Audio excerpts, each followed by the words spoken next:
the smell of antiseptic never really leaves you. Even now, sitting in my father's kitchen with a cup of tea going cold in my hands, I can still smell it. That sharp, clinical scent that clung to my hospital gown, my hair, the white cotton blanket they'd wrapped around my daughter when they first placed her in my arms. She was 4 days old when my husband told me to take the bus home. I need to back up. Because if I just tell you that part, you'll think I married a monster and didn't notice. And the truth is more complicated and more embarrassing than that, and I think you deserve to hear all of it. My name is Ivy. I'm 31 years old, and I grew up in a house in Rosedale that most people in Toronto only ever see from the outside. 3 stories, limestone facade, the kind of garden my mother tended like it was a second career.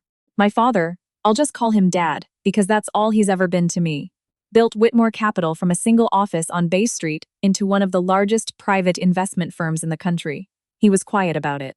He drove a 10-year-old Volvo for years because he said a flashy car was just an insecure man's way of introducing himself. I grew up comfortable, more than comfortable, but my parents raised me to believe that money was the least interesting thing about a person, and I think I took that seriously in a way that eventually led me to make some genuinely poor decisions. When I was 26, I moved out of my parents' home and into a 1-bedroom apartment in Leslieville. I was doing my MBA at Rotman and I wanted to feel like a real person, not a Whitmore, not a daughter of anything, just Ivy, figuring things out on her own. I told my parents I needed the experience. My mother understood immediately. My father drove me there himself, helped me carry boxes, and said nothing except, "You know where we are." That was when I met my husband. He was in the unit 2 floors above mine. We kept running into each other at the mailboxes, then at the coffee shop on the corner, then at a neighbor's housewarming where we ended up talking until the party emptied out around us. His name was Greg. He worked in commercial real estate. Not development, not ownership, just sales. And he was charming and funny and completely comfortable in his own skin in a way I found genuinely attractive. He never tried too hard. He made me feel like the interesting one in the room. I didn't tell him who my family was. Not because I was ashamed of them. I was never ashamed of them. But because I'd spent my whole life watching people's faces change the moment they heard the name Whitmore, and I was tired of it. I wanted someone who would choose me before they knew. I told him my parents lived in Toronto, that my father worked in finance, that we were close. All of it true, none of it complete. We dated for 2 years. He met my parents at a dinner in Little Portugal, not at the house in Rosedale. We went to a restaurant I'd suggested, neutral ground, somewhere no one would recognize my father. My parents were warm and low-key, as they always are. My mother asked Greg questions about his work and actually listened to the answers.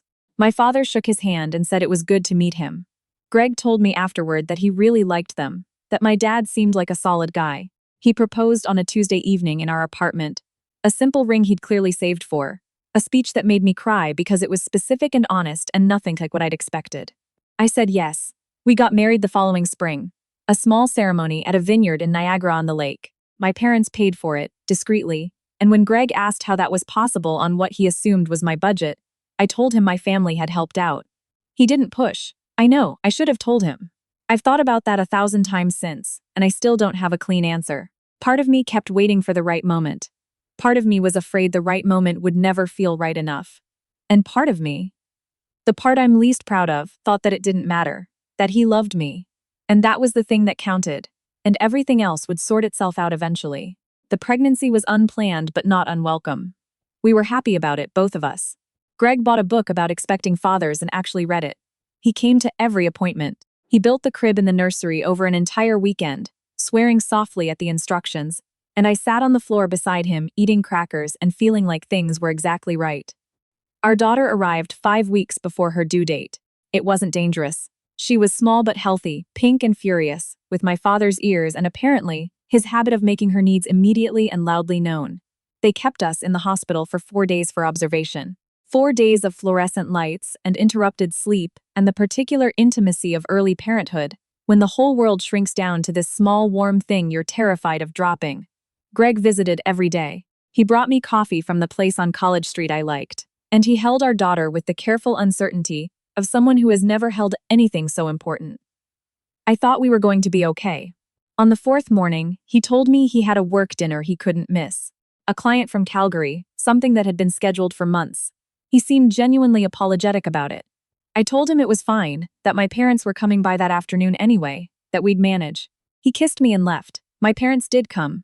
My mother sat beside my bed for 3 hours and didn't say anything unnecessary, which is one of her greatest gifts. My father held his granddaughter and went very quiet in the way he does when something moves him. They left at dinner time because I told them I was tired, which was true. The next morning, the doctors said we could go home. I called Greg. He didn't pick up. I called again. Voicemail. I texted. No response for 40 minutes and then, "Can you take a cab?" "I'm in Scarborough with a client, won't make it back in time." I sat that text for a moment. Our daughter was in her little bassinet beside me, wrapped in the hospital blanket, making the small, unsteady sounds of a person newly arrived in the world. I had a 4-inch incision across my abdomen, held together with surgical tape and dissolvable stitches. I had not slept more than 2 hours in a row in 4 days. I was wearing the same oversized cardigan I'd had on since Tuesday. I typed back, "A cab with a newborn? I don't have the car seat here." His reply came faster this time. "It's in the parking garage. Take an Uber to the car, drive yourself home. I'll be back by tonight." I read that twice. The car seat was at the hospital's parkade, which meant he'd driven our car there. My car, technically a Lexus my father had bought me 3 years ago when my old one finally died, and left it there. He'd driven to Scarborough in it, and apparently taken a cab or an Uber from there. So my car was in the parking garage. And he was in Scarborough. I want to be very careful here, because what I'm about to tell you is the part I've replayed most often, and I've had to be honest with myself about what I actually understood in that moment versus what I filled in later. What I understood then, I was going to have to figure out a car seat and a newborn and a parking garage on my own 4 days after a C-section because my husband had a client dinner. What I found out later, the client dinner was real. What wasn't real was why he couldn't come back to get us first. Because Scarborough is 40 minutes from the hospital on a bad day, and he'd had 4 hours of notice. He simply hadn't. I called the nurses' station and they found me a wheelchair.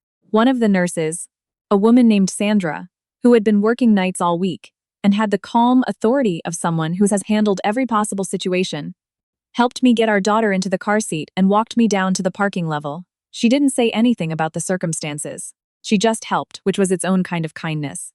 I drove home slowly. Our daughter slept the whole way. When I got to our condo, I managed the elevator and the door and the bags and the car seat all by myself, and I set everything down in the front hallway, and I stood there for a long moment in the silence of our apartment. And I felt something I didn't have a name for yet. Greg came home at 10:30 that night, carrying Thai food from a place in the beaches and acting like everything was normal. He asked how the drive home was. He said, our daughter looked bigger already. He ate his pad thai and watched something on his laptop and fell asleep on the sofa. I didn't sleep. The next 2 weeks passed in the particular fog of new parenthood, feeding and sleeping and not sleeping, and the slow, painful business of healing from a surgery while caring for a person who needs you every 2 hours regardless. My mother came over most days. She never said anything about Greg's absence that night, though I know she knew, because I know her.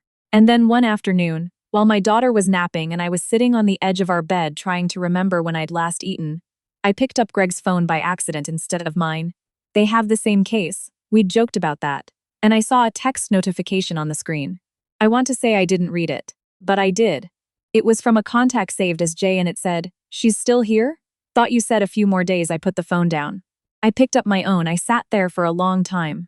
I'm not going to walk you through the next part in detail because that part belongs to me and it's still too close. What I will tell you is that when I confronted him that evening, he didn't deny it immediately, which told me everything. He talked, he explained. He used the words complicated and mistake, and I didn't plan this, and at some point I stopped listening. Not because I was angry. Though I was, but because I realized I was doing a calculation. I had a 3-week-old daughter. I was 6 weeks from being cleared for normal activity. I had a journalism freelance career that had been on pause for 7 months. And I had a husband who had apparently spent the last several months of my pregnancy building something with someone else. I called my mother that night. She was at our door in 20 minutes, which tells you something about her. And then I called my father. That call, I've thought about how to describe it. He picked up on the second ring, which he always does for me. I said, "Dad," and then I didn't say anything else for a moment because I couldn't. And he said, "I'm here," and that was enough. I told him everything. The hospital, the text, the conversation that evening, the months I'd been assembling the pieces without letting myself look at the full picture.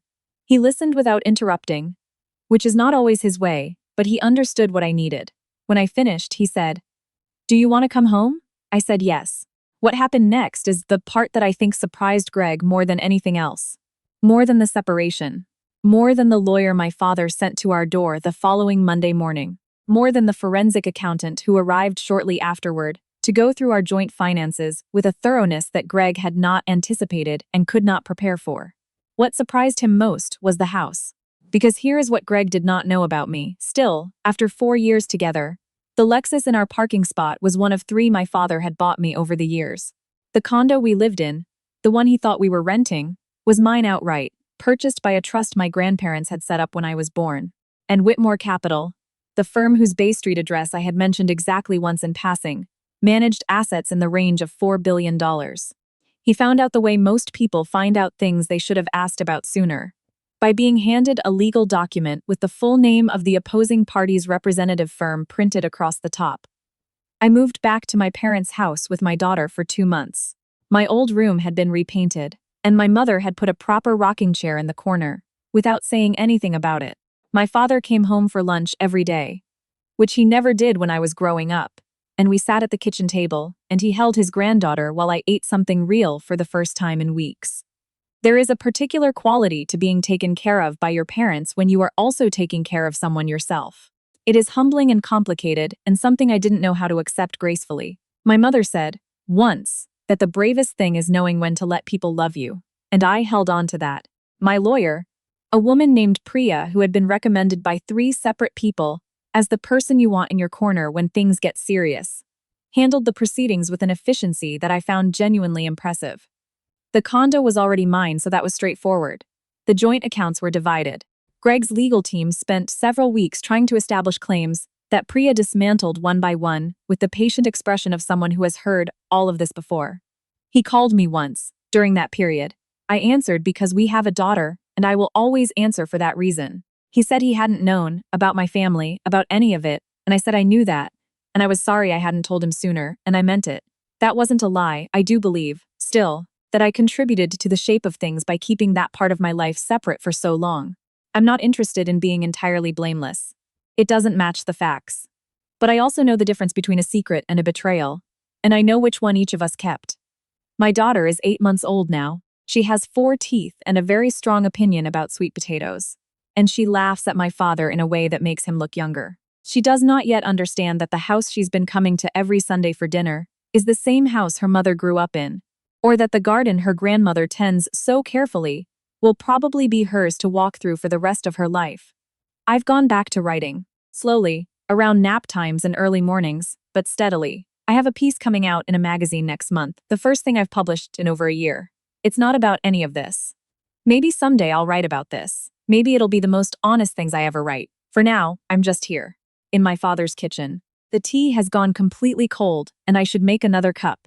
And my daughter is starting to stir from her nap upstairs, and in a few minutes I'll go up and get her, and bring her down into the warmth of this house. And my mother will appear from Tulsa and say something quietly funny. And my father will come in from his study and stand in the doorway with his reading glasses still on, and look at the 2 of them together. And I will think, not for the first time and not for the last, that the life I almost didn't let myself have was waiting for me here the whole time.